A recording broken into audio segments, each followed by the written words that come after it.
Hello everyone, this is Mumbo and welcome back to another episode on the Hermitcraft server. It is episode 33 and today it is very early on a Sunday morning and we are here on the Hermitcraft server next to my villager breeder. This thing right here is what we built in the previous episode of Hermitcraft, and we also just about managed to transport one villager from this thing over to the iron farms. But I have to say, that was a hateful episode, okay? That was such a painful episode to record because I'm a complete spoon. I seem to be terrible. Again, those zombie villagers, I seem to be terrible at keeping them alive. I seem to be terrible at converting them into actual villagers. And by the looks of things, I'm pretty terrible at transporting these guys as well. So yeah, that was a bit of a painful episode to record. But we finally managed to get there in the end. And we finally managed to set up this little system right here. And as you can see up at the top, if I don't knock this guy over the edge, we have managed to get ourselves a bunch of villagers up here. I do believe we have around about 30, I would say, up at the top here. So much so, I've actually decided to deactivate the farm. These guys are no longer going to be popping up. They're just going to drown as soon as they grow up, which is good because I don't want to be causing huge quantities of lag on the Hermitcraft server by having thousands of villagers up here. But the thing is that as you guys know, I mean, this is here. My iron farm is way over there. It's like crazy far away. And I'm having to transport these guys along this bridge. I'm having to put them through the nether, then out to the other side, and then I'm going to have to transport them from my nether portal up into the iron farms. And basically, it's just a massive pain in the backside. So what I thought I'd do is I thought I'd transport a couple villagers from this thing over to my base, make another villager breeder over there, then have an easy transport using just minecarts. That's the plan. I don't know how well that's actually going to work, but that's what I want to do in today's episode. So hopefully it should be a lot of fun.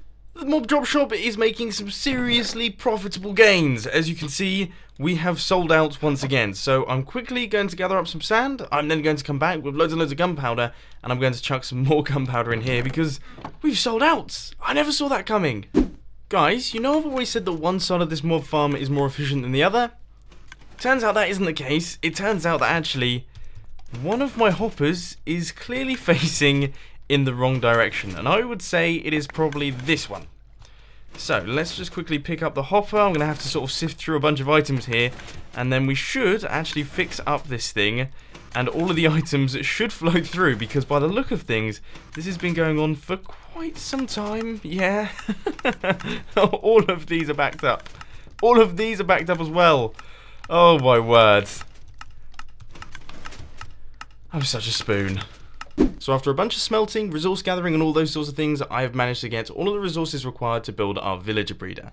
Now of course this is the same villager breeder that we used in the previous episode of Hermitcraft, so I'm not going to do too much progress updates or any information about it, but of course it is Impulse SV's design. There'll be a link to that one down in the description because as far as I'm concerned, it seems to be pretty fantastic. But anyway, we've got our 9x9 area of tilled soil, and if you're wondering what we're doing down at the bottom here, well, the first thing is, of course, we can't build this villager breeder too close to our iron farms, because if they're close to the iron farms, then all of the villages will link together, and it will essentially become one big village as opposed to multiple different ones, which means we'll get a lot less iron golems, so that's why it's not all the way up there. But more importantly, this here is actually going to be a future base area. This is somewhere that I'm actually going to be building in the future. I'm going to be doing various bits and pieces, automation, farms, villager bits. It's all going to be happening down here, so I thought we might as well make a start, and we might as well chuck down a villager breeder in this sort of area. So I hope you like it, get used to it, because future builds are coming in this little valley. And just like that, our entire villager breeder is now all constructed. So the final torches go in. This one, of course,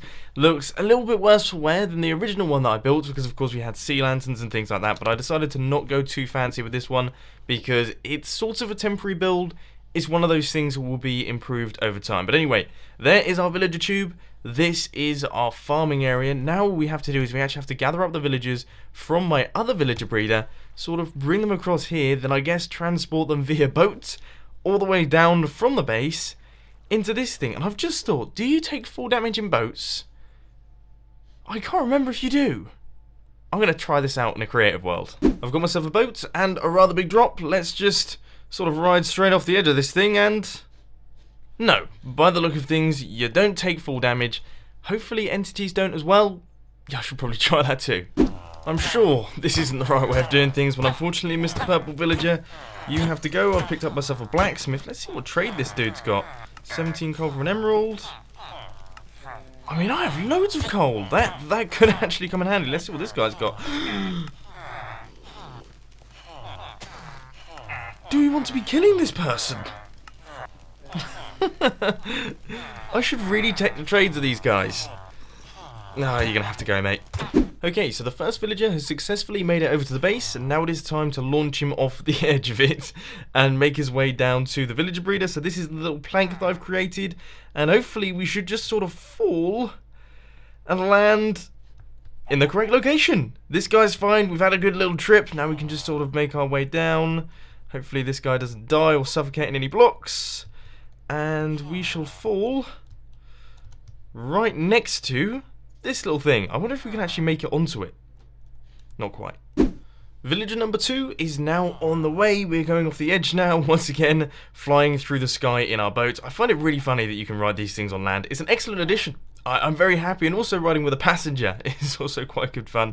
But anyway, let's make our way over here. Now, this guy is actually going to have to go under the ground because he's another cleric. I think that's what they're called. So he is going to be going down here, creating the village using these 6 doors. That's essentially how this design works. And I think I'm actually going to transport him by leaving him in the boat because that makes life 10 times easier.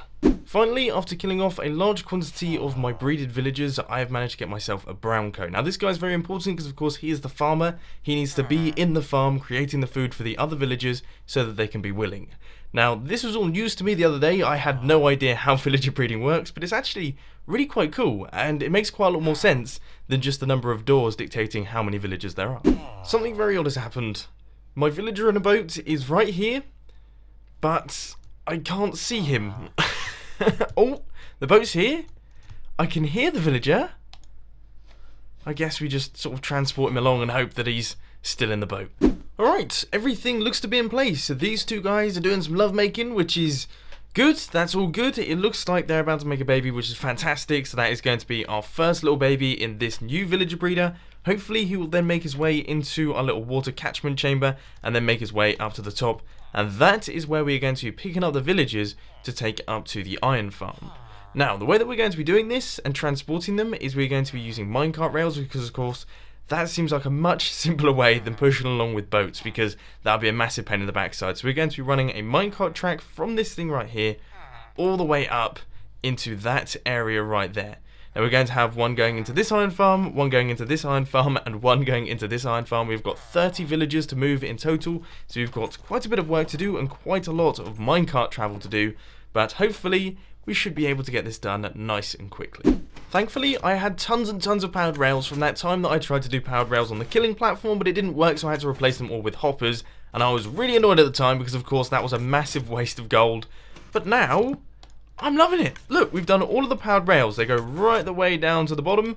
And the best news is that our villagers have been a little bit busy. And I believe we now have 2 babies in the little chamber here. So let's just take a look, do a bit of a spin because we're a phase member. And there we go. As you can see, we've got one dude here. And we've also got another little dude over there. So this is working. For once, everything is going smoothly. Nothing bad has happened. Let's just check behind me for a creeper. Okay, I guess it's now AFK time, and we need to gather up some serious villagers here. Guys, I've got some fairly bad news. I can't seem to AFK at the minute. I have just relogged back onto the server, having found this screen here. I played for around about 5 minutes, then the game crashes, and then that comes up. Now, if we just pop back onto the Hermitcraft server, you can see that my AFKing, well, it hasn't gone too well so far. I've been AFK for around about 2 hours. I need to AFK for around about 5 hours in total for this thing to work, because of course we need 30 villagers. So far, hour and a half in, I must have crashed pretty early because we've got 2. We've got 2 villagers. Oh, we've got another one. Okay, that's good. We now have 3 villagers. 3 out of 30. Okay, well, I guess I should just pop back into my AFK hole and hope that we don't crash again, and hope that I can AFK properly, but I will be a little bit upset if we can't. Now that, my friends, is a little bit more like it. I've been AFK for around about an hour now. Things are coming together very, very nicely indeed, so I'm going to pop off to the gym, then hopefully when I return, we'll be able to crack on with this thing. Back to the AFK hole I go.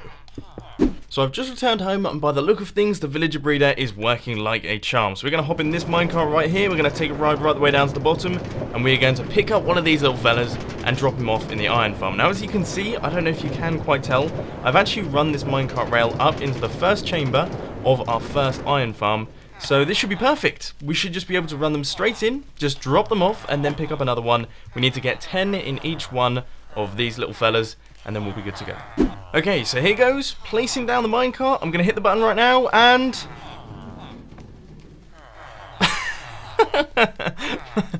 What? my plan didn't work. Why did that not just pick up a villager? I don't even have a minecart. I don't even have a spare one. I didn't plan for that to happen. So by the look of things, we're taking the long way home. Guys, I've got some pretty heartbreaking news for me. Some really hilarious news for you guys. They don't get in minecarts. There is a way to get them in minecarts, but it's massively complicated, and it doesn't work for my use. So I've just built all of that, and I can't even use it. It's always worked with minecarts. That's the reason why I did it using minecarts, is because it's always worked like that. That's always the way that you transported villagers, and now it doesn't work. Oh my word, what am I going to do? What am I actually going to do? I genuinely just have no idea at this point in time.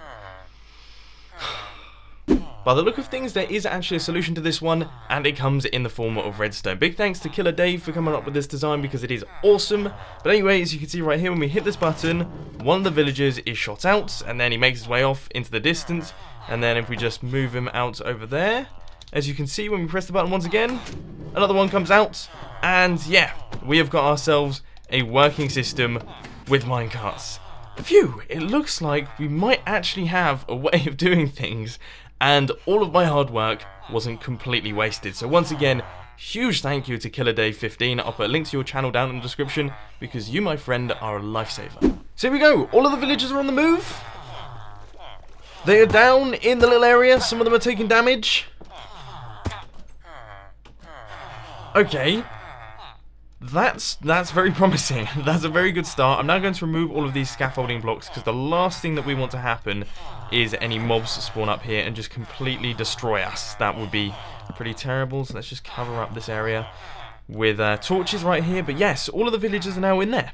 That was very painless, to be honest with you. Now we need to find out if these guys actually go inside the minecarts. You ready? Let's hope I've done the redstone correctly. Yes! I've just double fist bumped in the sky. He's just travelled off. We've got a mob in a minecart, and he's on the way to the iron farm. Now I've actually got to make the way to the iron farm, catch up with him, and make sure that he actually gets into the proper area, because otherwise we're going to have a villager on the loose. Good news, chaps. As you can see, we have now got 2 villagers in our little area. Here they are. We have got the blacksmith, and we've got this guy as well. Let's actually check out the trades while we're up here. This guy's no good, and this guy is definitely no good. So we're not going to be using either of those. That's perfect for our iron farm. So we've got 2 of 3 in this one. Then, of course, we've got to fill up all of the other zones. And that's not too difficult, you know? All we have to do every time we want to change them is we have to just move this little thing around. Of course, then we're going to have to go to the other iron farm, then that iron farm over there. But realistically, how hard can it be? Just a real quick progress update to say that the second set of villagers are now in there, and they are looking snug, as you can see right here. And then above that, we've got our minecart rail that is making its way round to the back side of the iron farm. Now, this is where our 3 villagers are going to be going. Once again, it is a thunderstorm, so I've got to be extra careful of the 4 horsemen of the apocalypse, because that seems to keep happening. But other than that, progress is good. Everything is going well. We should be able to get this iron farm done. You know how I said that progress was strong? We've got a bit of a situation on our hands. I'm really low on health, and we've got ourselves a baby zombie. Man, tactical login. Oh, that is the most cowardly way of doing things, but I love it. Okay, the final 2 villagers are now in. I'm just breaking the final minecart. There we go. This guy is out, and there we go. They are in their little catchment area. Good. Finally, we have got 1 iron farm up and running. This thing is now working. It is operational, I hope. that would really be annoying if it wasn't. Anyway, we'll chuck in this glass right here. And yep, that is 2 right there. Then on this side we have got 3, I believe. Let's quickly check, make sure. We've got 2. Where have the... Where's one of my villagers gone? One of my villagers has actually disappeared. What? Oh, I think they're inside one another. No. Phew. I think that might be what's happening over there, because I was seriously, tears were welling up. Now in today's time-lapse chat, we're going to be talking about Hermitcraft and the way that I record Hermitcraft videos. Now, I have recently done this. This is literally in the past couple episodes. I think I started doing it on episode 31. I've decided that I'm going to break up my recording sessions.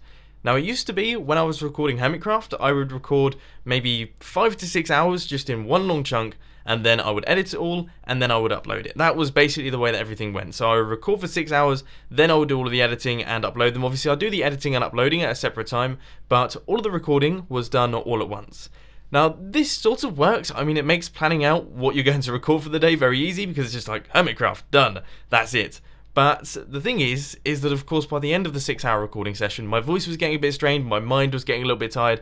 It's very difficult to record for long periods of time. I don't know if you guys have ever tried it, but yeah, it's a bit of a challenge. At least for me, it's definitely a challenge. So what I've decided to do is I've decided to switch things up a little bit and basically try a new recording technique. So now I record in 3 chunks of 3 hours. Now, not only does this mean that you get 3 hours extra progress per episode, which is a 50% increase, which is, I'm sure, going to make a lot of you happy, but also it means that I'm completely refreshed sort of every third of the episode. So I begin to drop off, you know, 1/3 into the episode, and suddenly I'm back and I'm all crazy and happy again, and then I drop off and then I'm back and I'm all crazy and happy again, and I constantly have like a new wave of energy throughout the episode. Because I noticed when I was watching back some of my recent episodes, or some of the ones from like the past couple of weeks, I start off really good, and everything's going on, projects are happening and things like that, and then by the end, I've sort of dwindled somewhat, and I'm just like, yep, this is what's going on, and this is what's going on. So hopefully you're enjoying the new style. I'm personally really enjoying recording in this way. I think it's a lot of fun. It has made planning out what I'm going to record for the day a little bit more difficult, but that's a very small price to pay. So I hope you're enjoying it, and now I'm actually going to hop back onto the Hermitcraft server, because we've got some pretty serious work to do. Oh no! There are 2 things that have happened here that are very, very bad.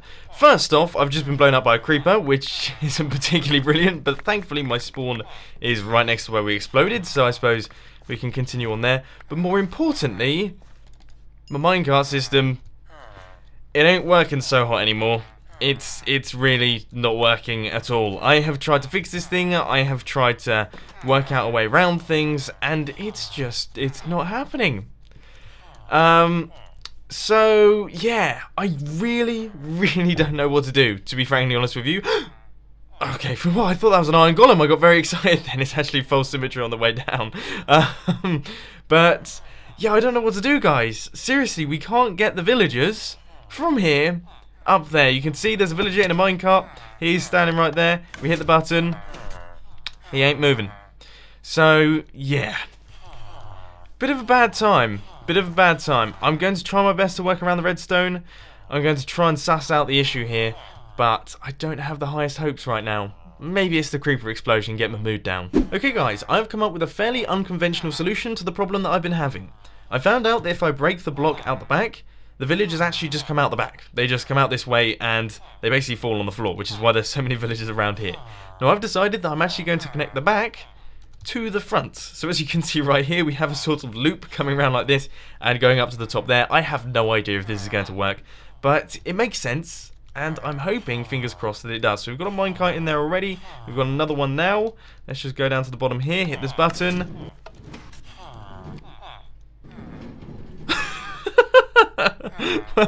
Well, it does work.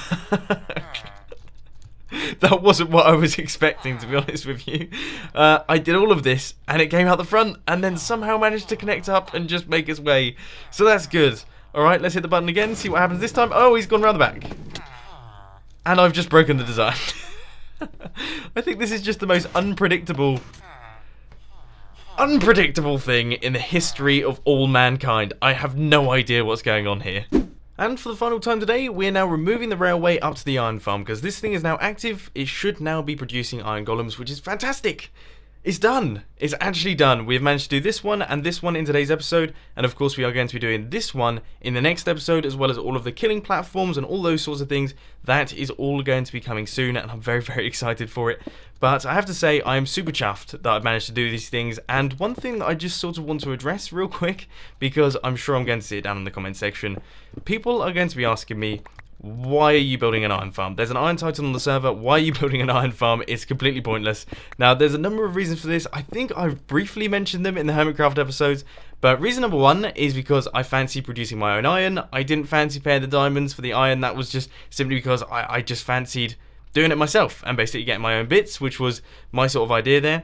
Number two is because iron golem farms are really quite fun to build, but also they involve some things that I don't usually use in Minecraft. So for example, in Hermitcraft Series 2, barely used villagers. In Hermitcraft Series 3, I didn't even touch villagers in the slightest. So it was very nice to get some villagers involved and actually play around with the new mechanics. That's something that I really wanted an excuse for, and I've really enjoyed it. Despite the fact that it's been a little bit painful at times, it's been a lot of fun, and I can't wait to do more stuff with villages in the future. This has been a really good starting project. But number three is because, you know, Tango's got his iron shop.